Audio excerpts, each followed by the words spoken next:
Hold on one second. We got to start this off the right way. Incredible. Is this your dog? Oh, that's right. Child. So listen, Dylan and Dog, Jessica, child. if we're going to talk about love and monsters, I had to bring my best supporting character to the interview. And let's Yes. start by talking about one of the best characters in the whole movie, which is, of course, Hell Boy. yeah. Hell yeah. That was Nova. That's my little girl Nova. But so you guys worked with a dog named Boy. What is that like on set? How do you what changes on set when you're working with a little pup? So happy we're talking about this. Well, first of all, yeah, I mean, like, you have, like, this dog around, you know? Two of them, actually, two. There was two, Hero and Dodge. And they're just, like, yeah, it's just, like, it's actually incredible how often I emotionally leaned on these dogs. You know, like, I would just go and roll on the ground to them whenever I was, like, tired or something, and they would just lick my face. And there's also something, like, super incredible about how, like, they're not, like, allowed to, this is terrible because I loved this so much, but they're not, like, allowed to, like, interact with anyone but me. Wait, really? Yeah, most of the time, unless it's a day where they have to focus on interacting with another actor, then I have to, like, take the day staying away from them, which was awful. There were days where, like, Ariana, like, for a few hours could be the only one cuddling with the dogs, and I was like, I'm gonna kill her. Oh God. Oh Yeah. man, that's funny. That's cool. That sounds like a really fun experience. And also, I mean, I'm a big Walking Dead fan. So speaking of crazy animals on set, you also worked with Michael Rooker. Yeah. So I know he's a really fun guy who just doesn't have an off switch on the energy. Did he give you any apocalypse advice after working on Walking Dead? I don't even think he remembered that he was in The Walking Dead. I was like, dude, I loved you in Walking Dead. He's like, say what? Was I on that show? Character in The Walking Dead. He's like, I got no idea what you're talking about, man. That sounds very accurate. Yeah. He that's such a great way to describe him. He really, like, his energy is nonstop. He's hilarious. Rooker's unreal. Yeah, he's one of a kind. Oh, okay, so now this one's for both you guys. There's a scene, a really cool action sequence, where you both have to fight a giant crab and that's not even a metaphor. You're literally fighting a giant crab. And I'm curious, like, when you're on set that day on the beach and there's this, like, is any of that real? Like, is that, because it looked very convincingly in existence. So I wanted to know, was any part of that thing really there, or are you guys kind of looking at things that are just completely non-existent? There was a tennis ball on a stick.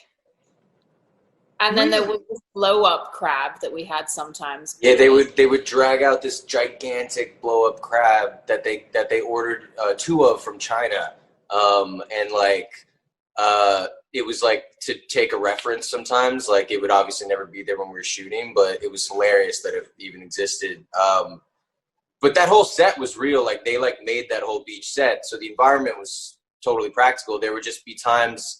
I remember there's a whole thing that, like, I remember, like, being on the beach and literally, like, mapping out, like, my fight with this crab, or, like, where it would hit and how I would, this whole, like, backing up sequence, just all, like, making it up on the spot. Like, just being like, okay, like, first it sweeps my legs, and then I can roll over as it comes down like this, and then I'll scurry up, and then it'll knock over that house thing, and, like, all just doing it to nothing. So much fun. That's why I thought maybe it was kind of like Game of Thrones with the dragons, where they kind of had, like, a piece of it, but that whole thing was computerized. That's crazy. Yeah. Wait, so just, I want to know, just because I know you can't say too much about other films, but how did the kind of experiences compare with the monsters here versus, I mean, like, monsters as tall as the Empire State Building on Kong vs. Godzilla?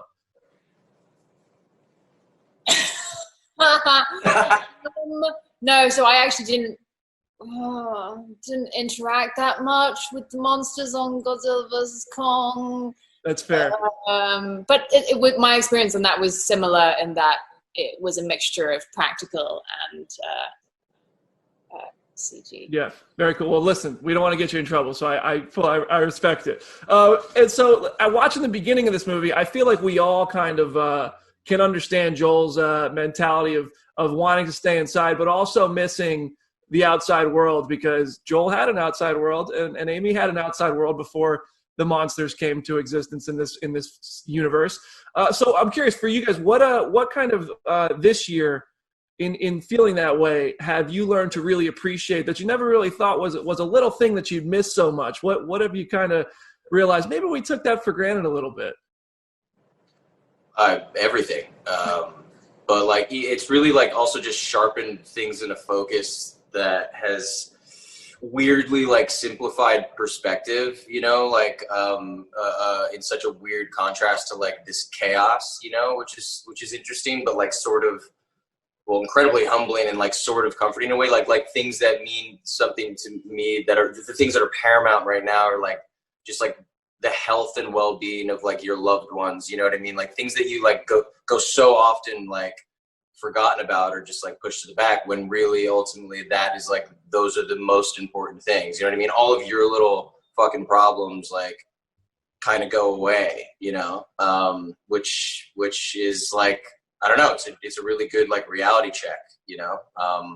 The amount of checking in that like I think I just, you know, routinely do now on everyone I love, and I'm so lucky to have so many like people I love in the world, you know, and so many like dear friends of mine that I've come across and are still with me, and just like nurturing those relationships is just like, you know, it really just shifts things into perspective, you know, and yeah, it makes you miss people too. It makes you miss socializing, and like it's really interesting how much we've lost it a little bit socializing wise. Like I feel like I'm being weird right now. You know what I mean? I don't know what to do with my hands anymore. I don't. What are these things? So take it and run, Jess. Listen, I can't speak for anybody else. I've passed a little bit of the time in quarantine here, doing a little bit of extra drinking than I think I usually would. And both of your characters in the movie, both have to kind of put on a drunk face at one point in the film, and it's kind of like there's a little bit extra going on. I don't want to spoil anything, but I know in movies that's a little tricky thing to do on a set. What is the key to a good drunk face on camera? Yeah. For me, I mean, I've seen recordings of myself drunk, so it's actually pretty easy to just mimic that. Like my eyelids get really sleepy. I just look like I'm permanently on the verge of falling asleep. So that was my big thing. There was actually more drunk stuff that I'm sad was taken out. Tired and so happy you are as a drunk. Yeah. And direct. You shut up. Caleb, look at the camera. Yeah, Dylan taught me all these drinking games when we were in Australia. Yeah. Okay. Well, now I'm coming to the next set. Really. I'll bring the next set. So I found it really interesting. I don't know if you guys have seen anything like this, but we're always watching superheroes here at comicbook.com. And Brie Larson did a YouTube video where she kind of opened up about a lot of roles that she auditioned for, and she didn't get the part. And then she watched the movie and was like, oh, they did such a good job in that. And oh, wow. There's a way of kind of going on, and you find your way anyway. And I'm curious if you guys would be willing to talk about any of that. Has there ever been a role that you auditioned for and thought would be really cool, and then you ended up watching someone else do that part, and you thought like, wow, they did a really great job. It's hard to imagine anyone else in that. Oh, yeah. I mean, like to the point where I can't even like think of one right now, because I feel like it's so common that happens. But then it's also just like, I don't know. Like when it's that person's movie, it's that person's movie, you know? So it's like, it then sort of never would have been yours, or would have, like, I don't know, I can't ever process it. Like, I'm never like looking for those movies that I like auditioned for, and I'm like, oh, I gotta see what, you know. It's just like once it doesn't happen, then that's not your movie. Like, you just move on. So I don't know. I'm trying to think of one right now though. Just take it for. No, you love when I keep telling you to take it. I'm the same. I think that's the healthiest way. If you're an actor, you kind of have to let it go as soon as you don't get it. Otherwise, you'll just go crazy. I do watch things sometimes, but it's not in like a bad way. It's more in just like I want to celebrate them and see what they did with it. Like, I'm actually really good friends with some people who have booked roles that I didn't get. Wow, that's pretty cool. It's a small world out there in Hollywood, you know. Yeah, and I'd be like so upset too. So, like the movies are so, the experience is so personal to you, you know, like that. Like I don't know. It's weird if I've ever had like an actor come up to me like after like a whole experience that was like my experience and meaningful to me and be like, oh dude, like I was so pissed when you got that part. Like I'm just always like, what? I've had that. I've had actors come up and say that. I've had it too, and I'm just like, oh, you're weird. You're one of those weird. I don't like that.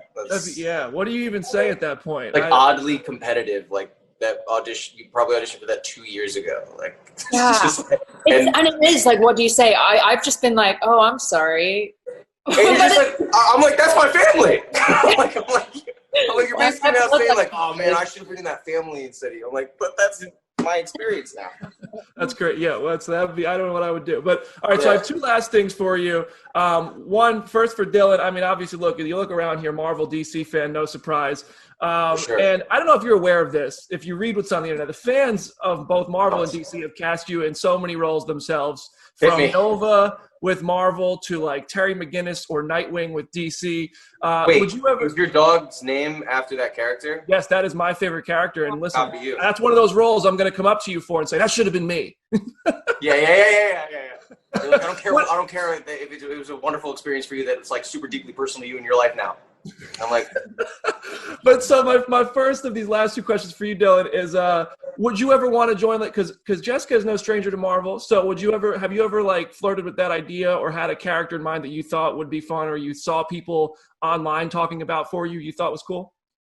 I've gone on a date with the idea, like one of those like not bad first dates, but just like, you know, where it was fine and we haven't called each other. Well, no, meaning like I don't know. I like if I'm being honest, like it's not. I that's not something deeply like one of my geek things that I geek out about. You know what I mean? Like I geek out about baseball. You know, I geek out about a lot of things, but like, but yeah, I mean, I don't know. It would just be like anything else, really. If something I thought, I mean, I definitely was obsessed with Spider-Man. Like I like loved Spider-Man growing up, you know?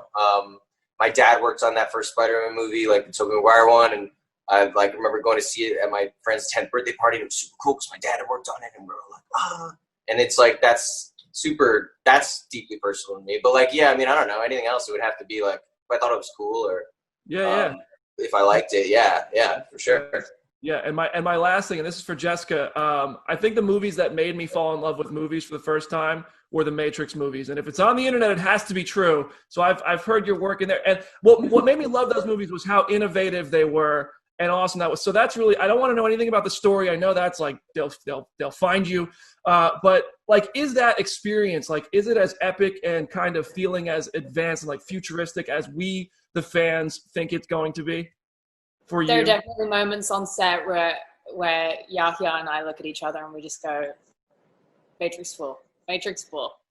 Those pinch me moments. And Lana's doing some really interesting things on a technical level in the same way that, you know, she created a style back then. I think she's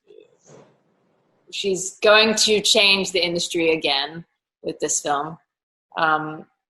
There's some camera rigs that I've never seen before that we're using. That's probably all I can say for that. Listen, I'm all in. I can't wait. I can't wait for everybody to see Love and Monsters on October 16th. Dylan O'Brien, Jessica Hennick, thank you so much. Thanks, Brandon. Guys. Have fun with the rest of your day. Yeah, dude, you too. Cheers.